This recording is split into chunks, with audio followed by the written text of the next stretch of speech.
शाळेत शिकाव,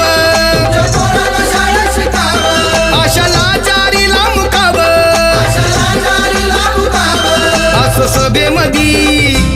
असं सभेमधी, असं सभेमधी भाषण व मग कुणी नाही केलं भलं व अग दिल्लीचं दालन खुलव